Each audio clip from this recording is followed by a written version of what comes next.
Hi friends, welcome back to my channel. This is going to be my second video in the Every Bit Counts challenge, and I'm going to walk you through not only some food preservation that I have been doing, but also some herbal preservation that I am doing for my herbalism that I dabble in. Now, so not only am I a stay-at-home mom that I try to cook from scratch, but I also try to grow my own herbs for medicinal purposes. So I am just getting ready for the week by starting to clean the kitchen, and that is my baby on my back recently. He is almost 2 and he is teething. Oh my word. I have a very small house and very limited space. So hanging things vertically from the ceiling like this, or even in my pantry, I have things hanging on the wall so that I can hang up herbs, but I like them being in my face. I know it is not ideal to have them where the sun shines. Unfortunately, here in Northern California, we don't have basements, and I don't have any extra storage in a closet to be doing this. So this is where I will put it and not forget about it. It's right there in front of the kitchen and in the living room, so I can't miss it. So as you can see, it's been pretty full for a while, so I'm gonna take today to get some of these herbs put away. And right here, I am putting the mullen leaves into a jar. These are great to have come cold and flu season, especially if you are somebody who is prone to respiratory issues.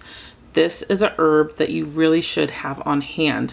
And this grows wild in our area and in my backyard. I've had so much grow, so I've had a really good supply year. So mullen is an anti-inflammatory, demulcent, expectorant, and definitely a lung tonic. It is rich in mucilagenic properties and is definitely specifically indicated for the respiratory system. It is useful for bronchitis and dry cough, and as a general tonifying herb for the respiratory system. So because it's an expectorant, it will encourage productive coughing, and it'll help the body in removing that congestion. And so it's very beneficial for a dry or non-productive cough and even wheezing. This is my really small harvest of elderberries. I dried these in my little Breville oven on my counter instead of using my ginormous dehydrator, which is why it's in this container right here. And it took about a day, but I didn't want to leave them out just to air dry because I didn't want them to get moldy or anything. And I'm just picking them off of the stems because the stems are toxic. You're not going to hurt yourself if you get a couple stems in there, but that much I wouldn't be comfortable with. So I'm just kind of sifting through it, and we'll be storing it. And as you'll see, it's really not that much, but over time everything will add up.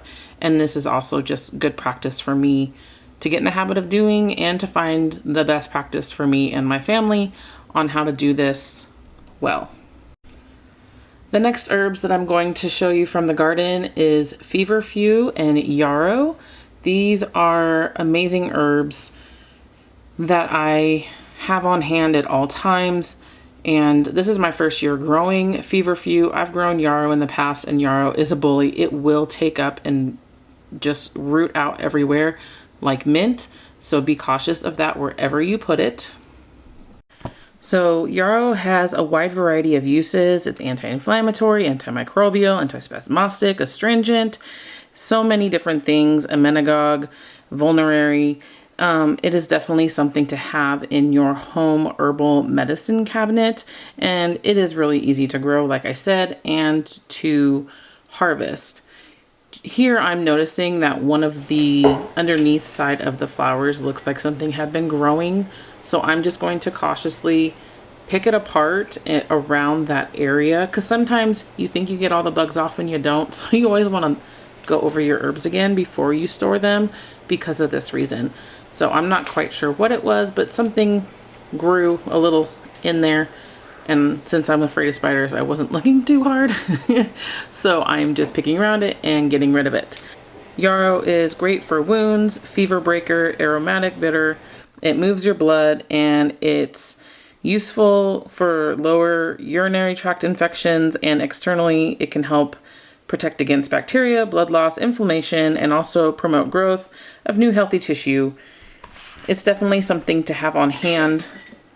It is most well known for the fact that it can stop blood loss in wounds, whether applied externally or taken internally. Obviously, it's not going to be as fast as the medicine we have for blood clotting these days, but this is what they used back in the olden days and can still be used if appropriate today, and that is all you have on hand. So for feverfew, multiple clinical trials have indicated that it can be effective in preventing migraines. I've mentioned in previous videos that if you supposedly eat a leaf a day, that it will help prevent migraines. And this is something I need to start doing because I've been getting a ton with all the external environmental factors going on right now. And this is my new best friend, especially in my tinctures and teas that I've been making for headaches and migraines. And it is my best friend, which is why I am growing it. I do use this also with willow bark and California poppy. It's just amazing. It's also an anti-inflammatory, antimicrobial, antispasmodic, and so many more things. Definitely recommend having this in your cabinet as well. I would say this is not a bad stash to have going just from my little backyard to make tinctures and salves with, and eventually I'll have enough elderberries at some point to make a syrup with, but for now that'll probably get used in teas. I definitely planned to expand my herbal garden for medicinal purposes in the fall and spring coming up, so make sure to stick around and to see how that goes and what exactly I'm going to be growing and why. This table is between the kitchen and my living room. It's right behind my couch. It's an 8-foot long table that is just stacking up with produce, and this isn't even that great of a garden season for me. A lot of our stuff is dried and insect ridden. I don't know how it is for y'all in your areas, but we've even had a really cool summer for Northern California. Normally we have days in the hundreds, and we've really been sticking in the 80s and maybe low 90s. I'm not complaining, but it's not normal. I haven't been getting to my peppers like I should, so I'm just going to separate them out between hot and sweet peppers and bag them up and put them in my freezer. And I can pull them out when I'm ready to make a salsa or more pepper jelly with them. I do have a lot of pepper jelly left over from years past, so I probably won't do that this time. But let me know in the comments what you use all of yours for. These are Sugar Rush peach peppers, and they are hot peppers. My children thought they were banana peppers and decided to take a bite, and that didn't end well. We had to rush in for some milk, but live and learn. So I'm just going to, again, store these in quart size plastic bags, put them in the freezer so they don't go bad on my table. And then when life slows down, or when at least it's not harvest season anymore, I will get to them. I will be showing you coming up a different way that I'm going to try preserving some peppers. And I didn't use a lot because I wanted to make sure that I actually liked it before I threw all my peppers into one basket, so to speak. So stick around to see what I decided to do for that.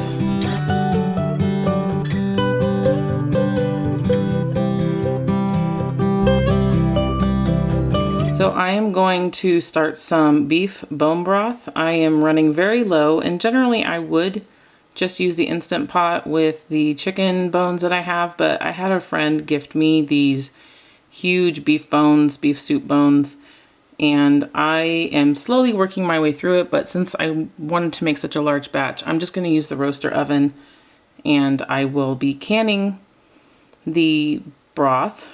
I do have a couple different ways that I like to do the broth. I can do it in the Instant Pot like I mentioned, because then I can get it either the next morning, sometimes same day if you don't leave it in there too long. But from this batch, I will be canning it, and then whatever's left over, I will be freezing.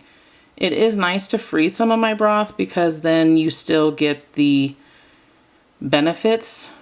It's not killed off and cooked and boiled out like the canned version is, which is still healthy for you. It's just not as much, if that makes sense.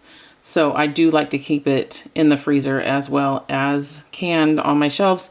But unfortunately with the freezer, you have to have some forethought with that, right? So it's not always as convenient. So that's why I like to have it both ways.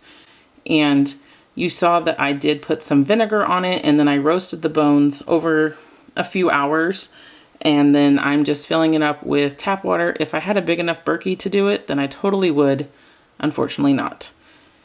And so now I'm going back to my tomatoes that have been sitting on my counter. We're slowly making our way through them, but not fast enough.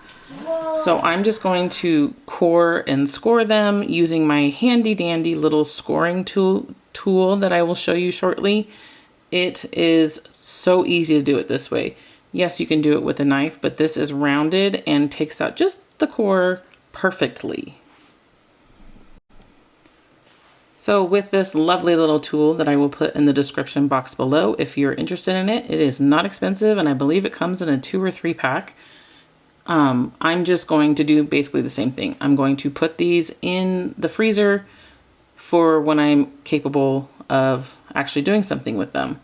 And here I'm just taking out a sunspot or blossom end rot that wasn't too bad, and it's still fine to eat. But when you put them in the freezer after you've cored and scored them, when you take them out of the freezer, you can just kind of slip the skins right off, so you don't have to worry about that in whatever kind of cooking you're going to be doing with it, whether it be a sauce or a soup or even the salsas. It's just really simple. And if you don't want the juices, that comes right out as well from the bag. So it's just super simple to freeze and then use later down the road when you have the time. I'm getting some time to go out into the garden right now. And I had noticed that after I had cut down my lavender, it had grown back, and it was pretty much the perfect time to start cutting it to harvest again. And unfortunately, it's the evening. You really want to harvest your herbs in the morning so you can get the highest oil content, but life doesn't work out that way all the time for me. So I get out there and I take it when I can.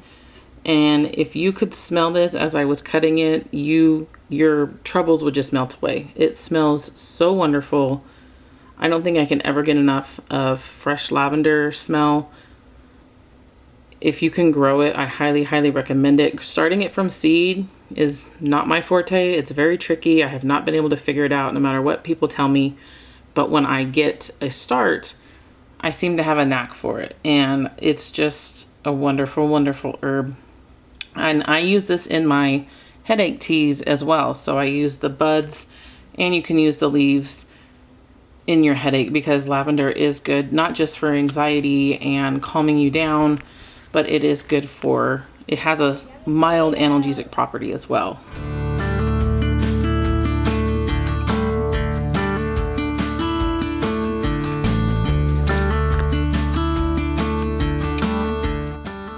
These sunflowers are just so pretty. Really, really like them.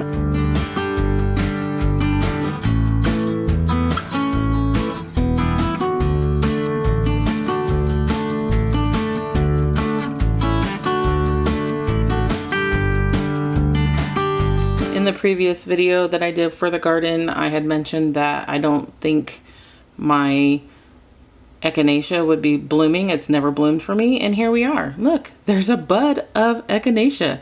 Will it continue? I have no idea, but this is the farthest I've ever gotten with it.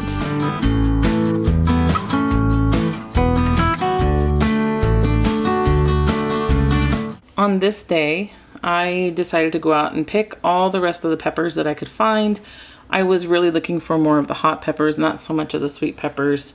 So I'm getting the rest of the Sugar Rush Peach, and then I will also be getting the jalapenos, and we'll be using this to ferment today in what they call a pepper paste. My goal this year is to learn to ferment vegetables a lot more, and this book is absolutely amazing, very thorough, and that's where I am getting today's recipe and instructions. And again, I'm just using a small portion of what I just got, because if I don't like it, I don't want to have wasted something. And this teeny tiny little processor is what I bought for my herbs, but I'm going to try it out and see how it works. Did it taste like banana? Did I plug it in?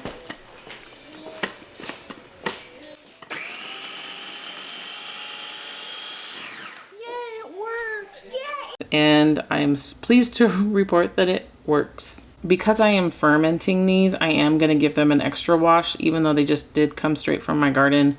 And that's because I don't want to have any possible contamination in this.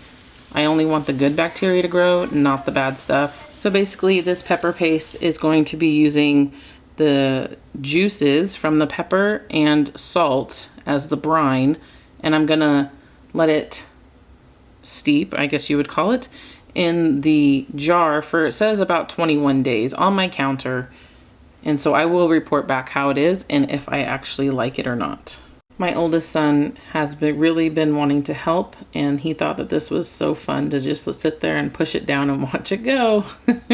So if anything, this is fun for kids, and I will put the link for this in the description box below too, if you are interested in either the book or this little mini food processor.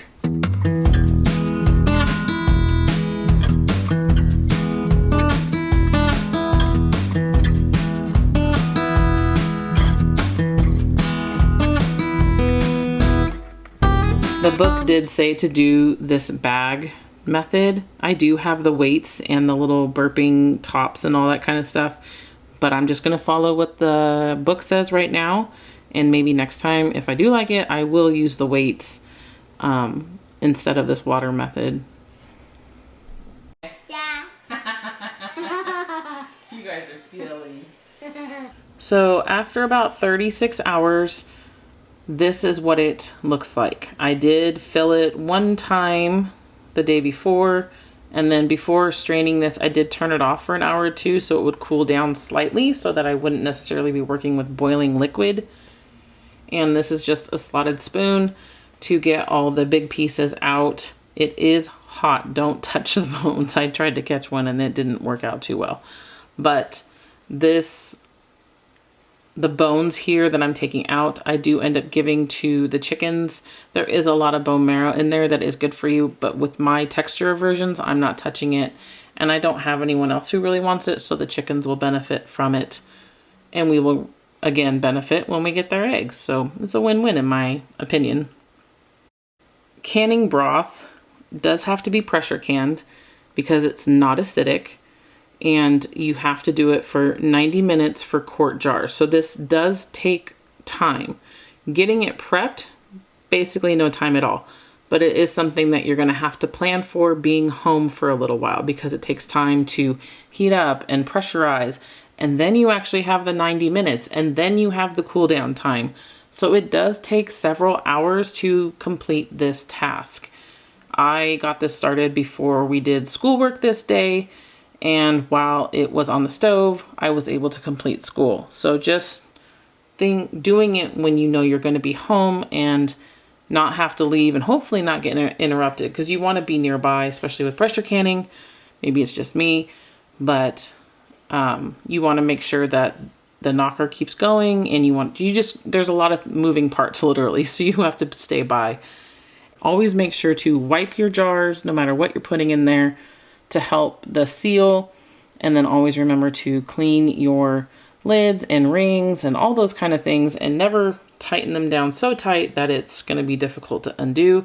That's how pressure builds up, and that's how bad things can happen. So whatever is left over, like I said, it will go into jars and will go into the freezer for storage. When you are filling mason jars to go into the freezer, they must be wide mouth, and you don't want to go too high up, because when things freeze, it expands. Tell me how I know that they will break. When we used to have goats and I had goat milk, I put them in half-gallon jars and didn't even think about it. They were regular mouth, and yeah, it didn't work out so well because I filled them too high. So always remember, err on the side of caution. That's why I have 3 jars here. I probably didn't need to do them as low as I did, but you know what? It's not going to hurt me. I have so many jars, I can spare a few. While the pressure canner is going, I went out to the garden and harvested more herbs like this thyme here. And then I got some of the And then I got some of the cinnamon basil here. That stem is just so pretty. Putting this into a cold infusion tea is absolutely delicious. And then I also got a bunch of other basils. I got regular Genovese basil and lemon basil in this. I'm just kind of mixing them all in. Not going to hurt me. I like them all. They taste good. I will just save this batch here for teas once it's dried. And then I had another mullen plant pop up in the garden that looked really healthy, and it wasn't flowering yet, so I decided to pull off as many good leaves as I could and a few flowers of the mullen off of other plants, so I can have even more for down the road. Hopefully we won't need it, but I'm sure my friends and family may benefit from it, especially since some of them do have respiratory ailments. And this lavender is just sitting here to dry in these baskets. I have put the lavender in those tower that I have there, and when the flowers fall off, it's not easy to clean, so I like them in my basket. And if you are hesitant about trying pressure canning for the first time, if you have somebody with you that's done it, definitely utilize them. Make them food, give them tea, have some coffee, have them over for the day, and just do it. Or do it on your own after watching a few videos, a few tutorials. But once you get the hang of it, definitely if you're doing broth, it's really simple. Might just be a little bit intimidating, but it is simple and it is totally worth it. So I really hope that this encourages you to preserve some food, no matter how busy you are, do something. And I will be back again next week with more preservation ideas. I am getting some more stuff from the local farmers market tomorrow, so I will have a bunch more things to show you. So make sure to like, subscribe, and I will see you in the next video. Bye.